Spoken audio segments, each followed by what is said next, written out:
Good morning बच्चों पिछली class में हम लोग इतने ऊंचे उठो कविता पाठ का अध्ययन कर रहे थे और यह कविता द्वारिका प्रसाद महेश्वरी ने लिखी है। एक बार इसी कविता पाठ का जो है हम लोग अर्थ जानेंगे, कठिन शब्दों को जानेंगे। तो देखते हैं हमारी जो कविता है ये, इसे मैं पिछली क्लास में 2 बार पढ़ चुकी हूँ। मैं कविता पढ़ती रहूँगी, साथ साथ इसे समझाती रहूँगी। इस कविता में कवि ने अतीत को भुलाकर भविष्य में नए सृजन की बात बता रही हैं, नए सृजन करने को प्रेरित कर रहे हैं।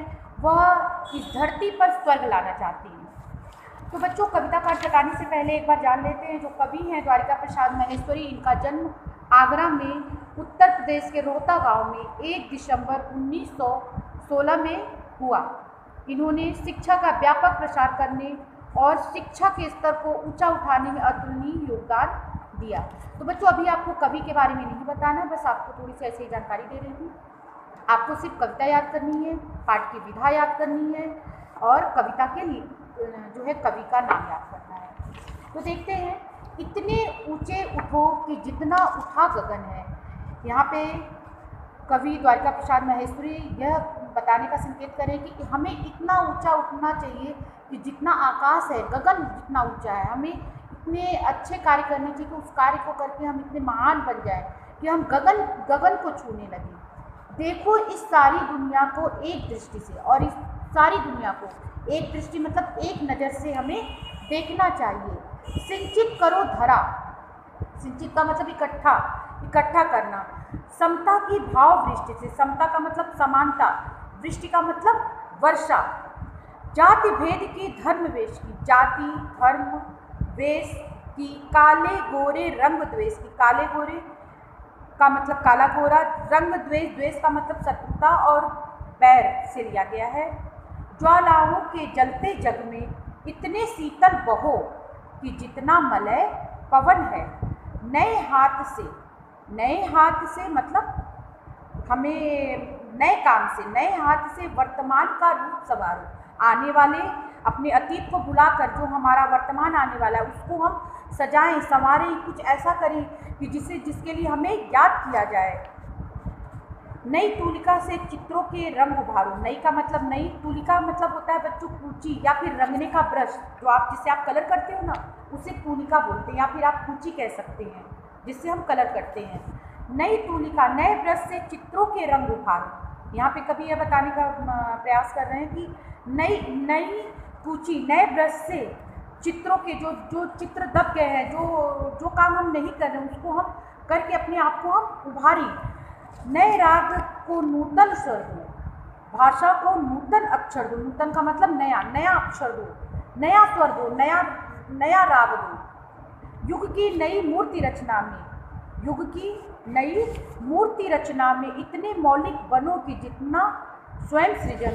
मौलिक का मतलब होता है वास्तविक, इतने वास्तविक बनो कि जितना स्वयं सृजन का मतलब रचना करना, ठीक है, जिससे तुम वास्तविकता की रचना कर सको, सृजन कर सको। लो अतीत से उतना जितना पोषक है। अतीत का मतलब बीता हुआ, उतना ही अतीत से लो, मतलब उतने ही अपने बीते वाले कल से लो जितना पोषक है। पोषक का मतलब पोषण देने वाला हो, बस हमें उतना ही लेना चाहिए। जीर्ण शीर्ण का मोह मृत्यु का ही द्योतक है। जीर्ण शीर्ण का मतलब जर्जर या फटा पुराना, मृत्यु का ही द्योतक है। द्योतक का मतलब प्रकट करने वाला। तोड़ो बंधन रुके न चिंतन। अब यहाँ पे चिंतन का मतलब होता है बच्चों गहराई से सोचने का भाव। तोड़ो बंधन मतलब बंधन को तोड़ो, रुके न चिंतन, चिंतन मतलब गहराई से सोचने वाला। धरा के शाश्वत गति जीवन का सत्य चिरंतन। चिरंतन का मतलब है सदा से चलता आ रहा, जो हमेशा से चलता आ रहा है। गति जीवन का सत्य चिरंतन, जो मतलब हमारे जीवन का सत्य है, जो सदा से चलता आ रहा है। धारा के शाश्वत प्रवाह में इतने गतिमय बनो, इतने गतिशील बनो, इतने प्रगतिशील बनो कि जितना परिवर्तन है, जितना बदलाव है। चाह रहे हम इस धरती को स्वर्ग बनाना। हम सब का यही प्रयास होना चाहिए। हम चाह रहे हैं कि हम इस धरती को स्वर्ग बनाएं। अगर कहीं हो स्वर्ग, अगर कहीं पे भी स्वर्ग है इसे धरती पर लाना, तो हमें इसे धरती पर लाना होगा, यानी कहने का तात्पर्य कि हमें इस धरती को स्वर्ग बनाना होगा। अपने अतीत को भुलाकर अपने कर्मों से, अपने कामों से नए सृजन करके हमें इस धरती को स्वर्ग बनाना होगा। अगर कहीं हो स्वर्ग उसे धरती पर लाना, सूरज चांद चांदनी तारे, सूरज चांद चांदनी तारे, सब है प्रतिफल साथ हमारे। प्रतिफल का मतलब क्षण, हर क्षण। सूरज चांद चांदनी मतलब सूरज, चांद, चंद्रमा, तारे सब हमारे हर क्षण के साथ हैं, हर क्षण के साथी हैं। दो कुरूप को रूप सलोना, कुरूप का मतलब बुरा रूप, जो सुंदर न लगे। दो कुरूप को मतलब जो सुंदर नहीं हो, हमें उसे सलोना रूप, सुंदर बनाना है। दो कुरूप को रूप सलोना मतलब जो बिगड़ चुका है, हमें उसे वर्तमान में अच्छा बनाना है, सुंदर बनाना है, आकर्षण बनाना, आकर्षित करने वाला बनाना है। इतने सुंदर बनो कि जितना आकर्षण है। आकर्षण का मतलब अपनी तरफ खिंचाव करने वाला, कि जिससे देखकर मन मुग्ध हो जाए। इतने सुंदर मतलब हमें अपने कर्मों से, ठीक है, हमें अपने कर्मों से, अपने कामों से, अपने अतीत को भुलाकर वर्तमान के कार्यों से इतने सुंदर बने, इतने हम अपने काम से महान बने कि जिससे कुछ जो सामने वाला व्यक्ति जो हमें देखे वो हमारी तरफ आकर्षित हो। इतने सुंदर बनो जितना आकर्षण, आकर्षण का मतलब जितना तो आपकी तरफ खिंचाव हो, इतने सुंदर बनो। तो यहाँ पर इस कविता के माध्यम से कवि यह समझाने का प्रयास कर रहा है कि आप अपने अतीत को भुलाकर अपने भविष्य को नवीन सृजन, मतलब सृजन मतलब जो है रचना करना, नवीन मतलब नई रचना के साथ इस धरती पर स्वर्ग लाओ। मतलब हम ऐसे अच्छे काम करें कि जैसे हमारा इस धरती पर स्वर्ग आ जाए, और इस संसार में जो भी भेदभाव है, ईर्ष्या, द्वेष, ये जो सारी चीज़ें, इसे हम त्याग कर सबके साथ सद्भाव, प्यार का संदेश दें। इस कविता के माध्यम से कवि यही समझाने का प्रयास कर रहा है। बच्चों, इस कविता का संदर्भ प्रसंग भावार्थ नहीं है, आपको सिर्फ ये कविता याद करनी है। संदर्भ प्रसंग भावार्थ के लिए जो भी पाठ है कविता का वो मैं बताऊंगी। यह कविता पाठ है जिसे आपको याद करना है, ठीक है। और अगली क्लास में इस वीडियो के साथ ही बच्चों,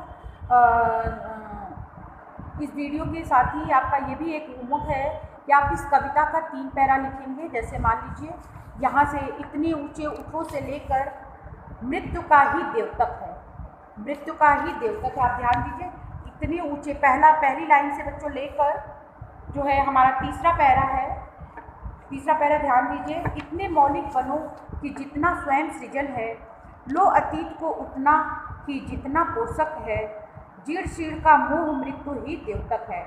तो यहाँ तक की कविता इतने ऊंचे उठे से लेकर जीर्ण शीर्ण का मोह मृत्यु का ही द्योतक है, यहाँ तक आपको अपनी क्लास कॉपी में लिखना है।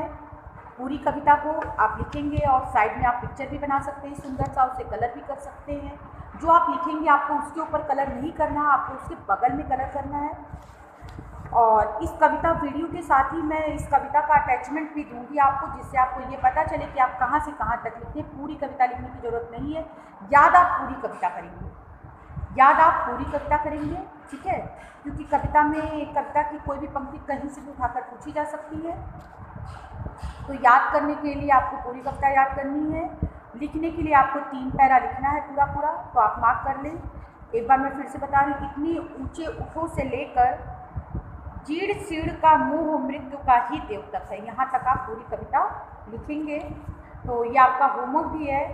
अगली क्लास में बच्चों हम लोग फिर मिलेंगे और इस पाठ के मौखिक प्रश्न को पुस्तक में करेंगे। जैसा कि आप 6 में आपको बताया गया था कि मौखिक प्रश्न को हम लोग पुस्तक में करते हैं पेंसिल से, लघु उत्तरी और दीर्घ उत्तरी को हम अपनी क्लास वर्क कॉपी में करते हैं। तो जिसको जब मैं समझाऊंगी तब मैं उसे बताऊंगी कॉपी में लिखने के लिए। अभी आपका होमवर्क यही है कि आप कविता को 3 पैरा अपनी क्लास वर्क कॉपी में लिखेंगे।